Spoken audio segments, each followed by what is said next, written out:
Alright guys, what's up? MR.TwoSix checking back in.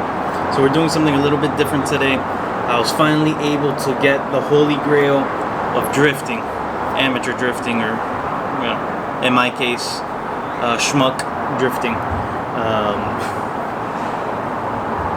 I got a welded, and on top of getting the welded, I was able to get the diff housing reinforced. So they put a couple plates here on both sides, welded that on to reinforce the arms, because these are prone to breaking in Miatas, which I didn't know until I did some more research. So what we're gonna do today is we're just gonna go ahead and clean out the inside of the housing, probably swap out the seals. I have the seals, and then I want to paint the parts that were welded, just black high heat paint, nothing special, nothing crazy. I'm not trying to make it look pretty. I just want to clean it up inside, clean up the bolts, clean up the back of the housing, and that's pretty much it. So let's do it.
So I'm wiping it down as much as I can inside, just with a paper towel.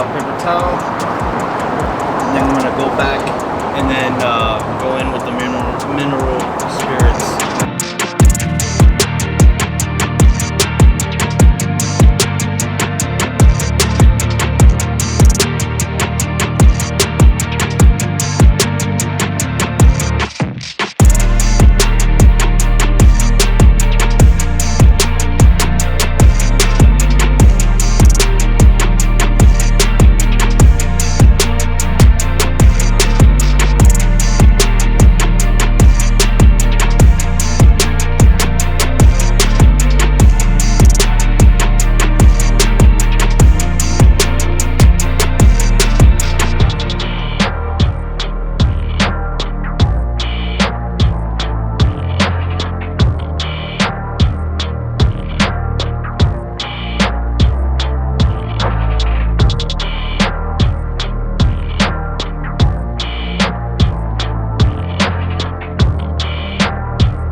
clean.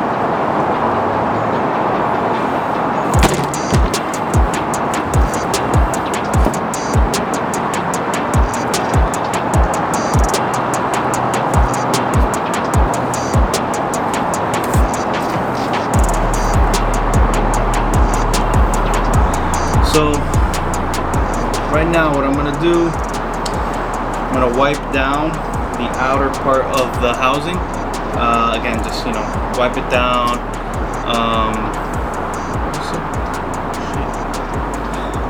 Use a brush to clean it up. Okay.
Look how dirty the brush is.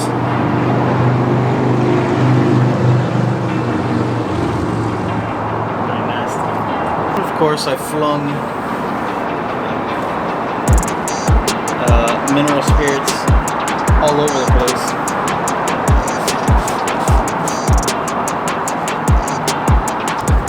I'm not going crazy cleaning this, I just want to kind of like rinse it down. I'm not painting this part, I just wanted to paint the exposed metal parts that were welded. As far as the reinforcement is concerned.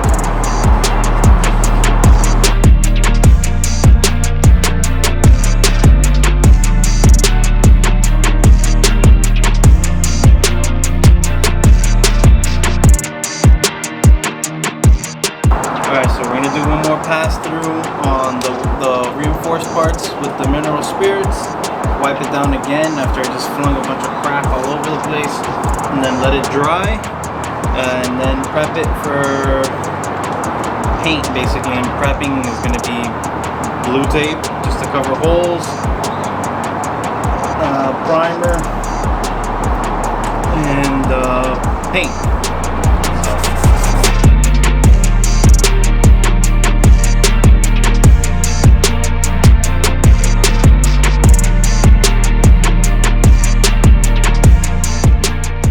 So I'm gonna kind of put the housing, so clean, so good. So I'm gonna put the housing in my bucket over here.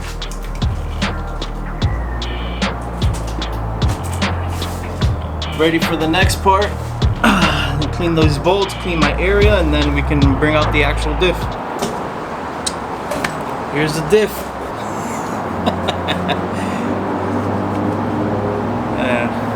You guys can't really see it. Look, it's welded. Close for you guys. Woo! This bastard's heavy. Son of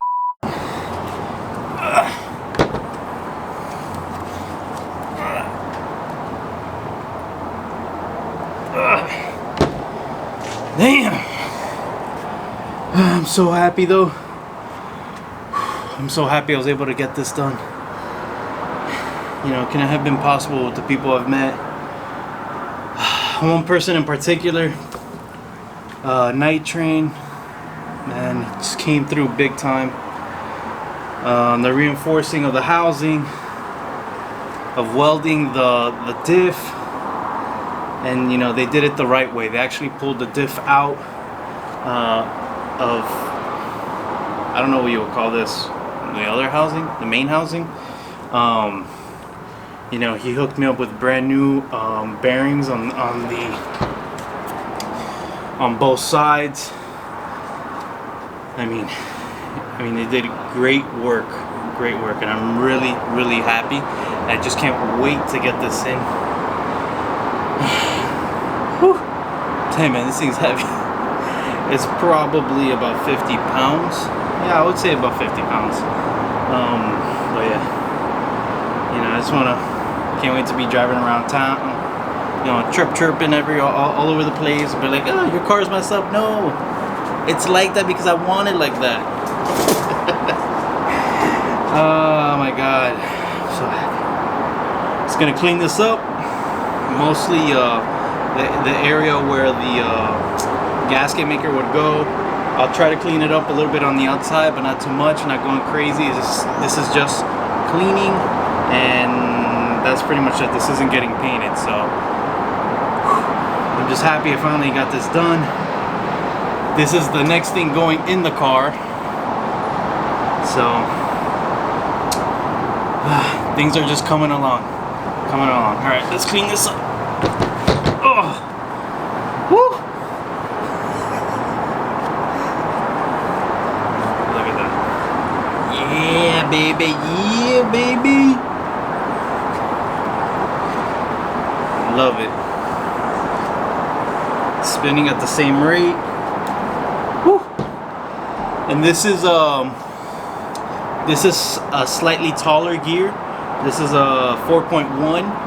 The torsion that I have in the Miata right now is a 4.3. So the gearing's a little bit taller. Not that I needed it yet. I'm not, you know, running any forced induction or anything like that. Usually the guys that go forced induction, turbo, or supercharged, you know, they want a little bit taller gearing. They'll go down, I think, it's to the 3.9s, and there might be some people that put 3.3s, which is very tall. But this is a 4.1, so I'm happy with that. Can't wait to pull out the torsion that's in the car. That's not really doing much for me as far as drifting is concerned. So, alright, let's clean this up.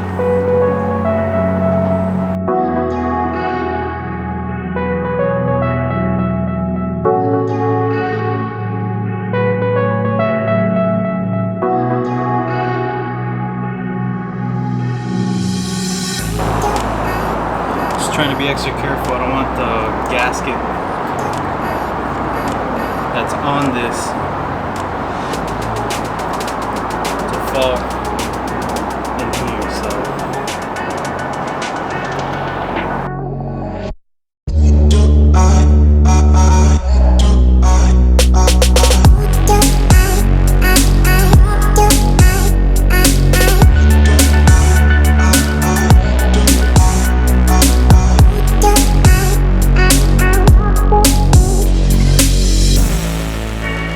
using a plastic scraper.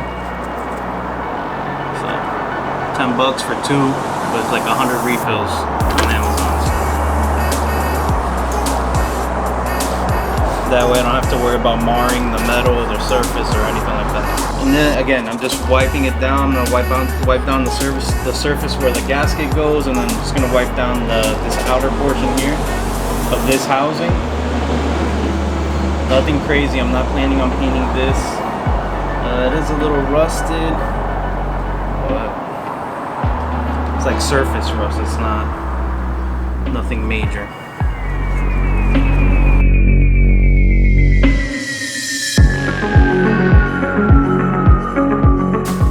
I'm excited in general for this car. This is something I've been wanting to do for a long time. I guess we can talk. So back in the day, I'll say 2003, 2004 was when I first saw drifting. Back then I was in high school, 11th grade, 12th grade, first car. Because of drifting, I knew I wanted something that was rear wheel drive. So, and my first car was a Miata. It was a 1991 Silverstone. It was perfect. The car was so clean. But back then, people weren't drifting Miatas because the short wheelbase people hadn't figured out. Hadn't figured them out yet. You know, and you know, modified knuckles, cut knuckles wasn't a thing, not for the Miata at least. So there really wasn't. There weren't angle mods for the Miata at that time. So back then I was more into road racing, autocrossing, stuff like that, and that's where it all started for me. You know, the dream. You know, they used to, Formula D or whatever it was called back then, used to come down to Homestead. You know, and you had Forsberg. I think back in the day he was running a 240 coupe, S13 coupe, and you know, I wanted a 240 back then too. And back then you could buy the cars with the black or red top swaps already done in them for like $5 or $6 grand. And I mean, now you can't even touch a 240. They're just way too expensive. But yeah, so that's how I got started in drifting, or being interested in it. Now, I never actually did anything because life happened. I had a lot of things come up. Kind of got out of drifting, out of being into it back when Hubinet and Reese Millen were just like killing it. And then I started getting back into it back when was it Die? I think it was Die. Came and he just changed the game. American drifting just changed completely. And yeah, and that's it. And all is history from there. But I've always wanted to do it. So you know, this is a journey for me because this is something I've always wanted to do. And I guess you could say I'm living my freaking VQ Infinity. So I've always wanted to do drifting, and I'm so excited. I'm so happy that I've gotten to this point that I'm actually doing it. I'm putting something together. I'm bringing my family along for the ride. They're you know, helping. They can't really enjoy it because I can't have them in the car with me. I'm not the type of person that does stupid shit on the street. I'll do stupid shit on the street by myself, but not with anybody else in the car with me. And even then, I mean, in Miami, there's just nothing. There's nothing. You can't go anywhere where there's not a security guard or a cop. There is no middle of nowhere. That doesn't exist, because unfortunately the way things are here, they can only build anything so far west, right? Because then you butt up against the Everglades. So they got to a certain point, and that's pretty much it. They're not building any further west. So everybody's just piling up on the East Coast, literally on the coasts of Florida. People pile up. Besides, once you get up into Tampa, that Tampa area, once you get past Lake Okeechobee, yeah, that doesn't matter because that's not part of the Everglades anymore, I don't think. But either way, you know, people are just on top of each other on the two coasts of Florida. So a southern coast, so east and west. So Miami, Dade County, Broward County, West Palm Beach, that's all the east coast of Florida. And on the west coast, you know, you have Naples and yeah, a bunch of other places I can't remember right now, but you know, everyone's just piling up, and then you have this big open area in the middle that's protected land. I mean, you just can't do anything. I'm rambling, but it sucks because there's nothing down here. There's Homestead, but they don't do anything there. They don't do drifting there. They have a huge parking lot that they don't utilize. There's a go-kart track down there. They do autocrossing once a month. But they charge an arm and a leg. It's $75. I'm like, come on. I used to autocross with the Porsche Club for $50. I mean, so it for motorsports in general, South Florida sucks big time. Because like I said, Homestead really doesn't do anything outside of NASCAR. I don't know if they do Indy racing there anymore. SCCA has their things every once in a while, but drifting is just non-existent down here. There used to be a place on Okeechobee that was like a drag strip. It was an 1/8 mile drag strip, and they had like a skid pad, and that closed down 9-10 years ago, and that's pretty much it. And then there's just nothing. There's nowhere to go where, you know, to practice, to have fun, or to do anything. So for me or anybody living down here, we have to go up to Orlando. Sebring, they're doing events. PBIR, they're doing events. But, you know, Sebring's 3 hours from me. PBIR is 2 hours, give or take.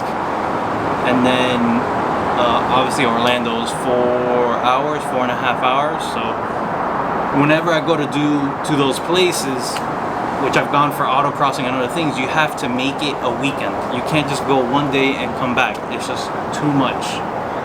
And you're starting at, you know, the crack of dawn till 10, 11 o'clock at night. So you can't do it in one day. You have to make it a weekend event for yourself.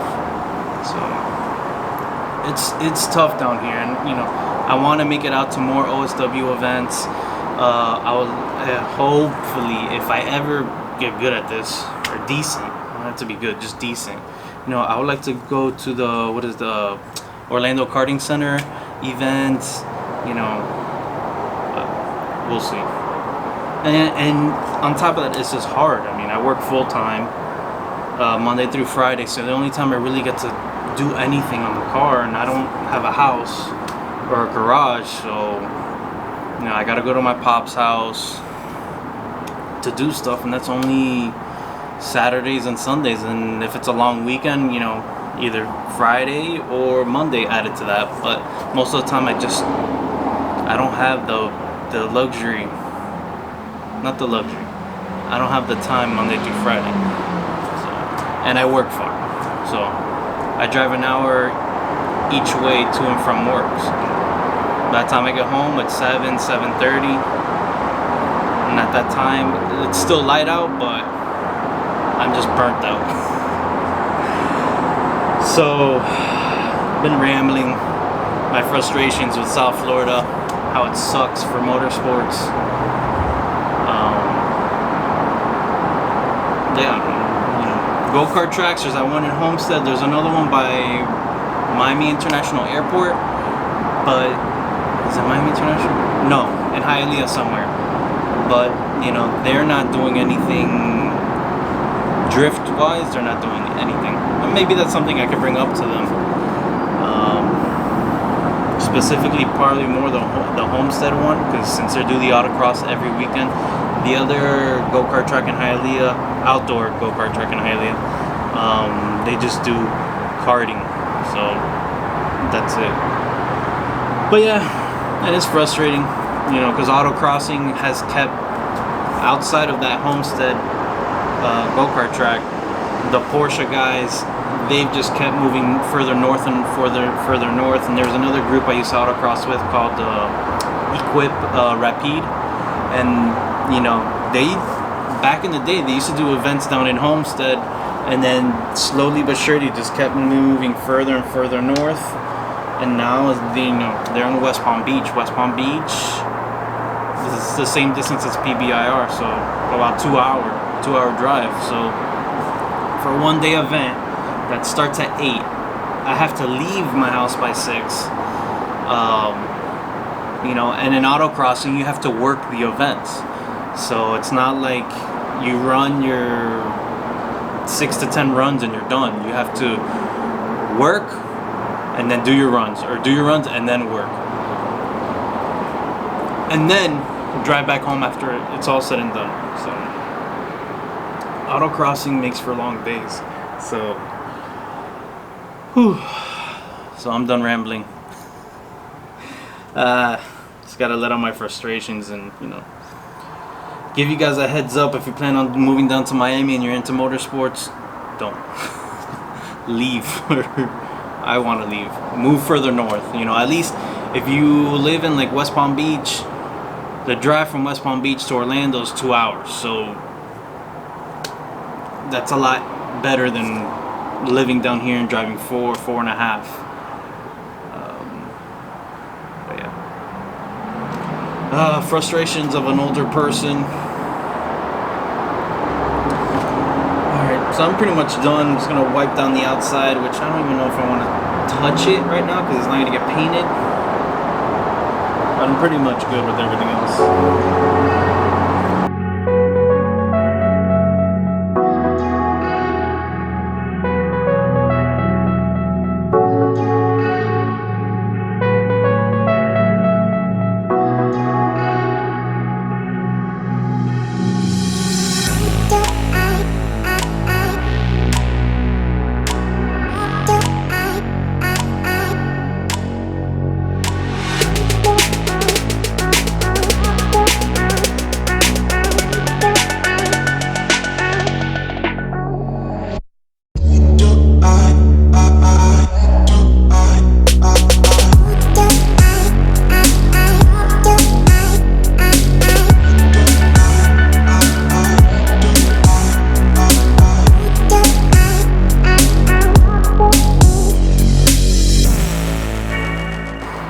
So that's pretty much it for the housing. Painted it. That high heat paint from VHC dries up super fast. Maybe even 30 minutes. I mean, it's dry. It's freaking awesome. So this is done. I just wanted to paint. I just wanted to get some paint on the parts that were welded, just so it wasn't the raw metal. So it was, you know, covered, it wouldn't rust out or anything. I'm not going to put the housing on the diff yet because I want to get the bushings replaced.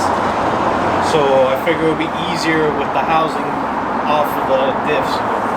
This is a lot lighter than the whole housing. I have to carry the whole housing, so, or the whole kit and caboodle all together.